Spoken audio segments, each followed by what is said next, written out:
9 মে থেকে শুরু হচ্ছে ভারতে অনূর্ধ্ব-19 সাফ চ্যাম্পিয়নশিপ। এই সাফ চ্যাম্পিয়নশিপকে সামনে রেখে কিছু তথ্য আপনাদের জানা দরকার।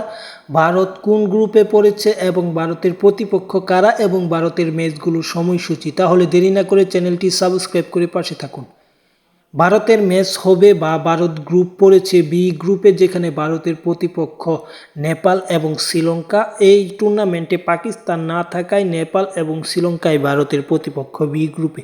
ভারতের প্রতিপক্ষ এবং ভারতের ম্যাচগুলো কখন হবে সেটা অবশ্যই আপনাদের জানা দরকার। ভারতের ম্যাচ মূলত উদ্বোধনী দিন হবে 9 মে, যেখানে শ্রীলঙ্কার বিপক্ষে মাঠে নামবে টিম ইন্ডিয়া। পরবর্তীতে তারা বিশ্রামের সুযোগ পাচ্ছে প্রায় 2 থেকে 3 দিন। 9 মের পর তাদের দ্বিতীয় এবং গ্রুপ পর্বের শেষ ম্যাচ হবে 13 তারিখ তারা খেলবে নেপালের বিপক্ষে। এই দুইটা ম্যাচ জিততে পারলে সেমিফাইনাল হবে। প্রথম সেমিফাইনাল 16 তারিখে, দুটো সেমিফাইনালই 16 তারিখ হওয়ার কথা আছে এবং 16 তারিখ সেই সেমিফাইনাল জিতলেই ফাইনালের প্রতি এগিয়ে যাবে বা ফাইনালে উঠবে ভারত। এবং ভারত এবারও চ্যাম্পিয়ন হওয়ার লক্ষ্যে খেলবে। সবাইকে খেলার আপডেট পেতে চ্যানেলটি সাবস্ক্রাইব করার জন্য অনুরোধ করা হলো।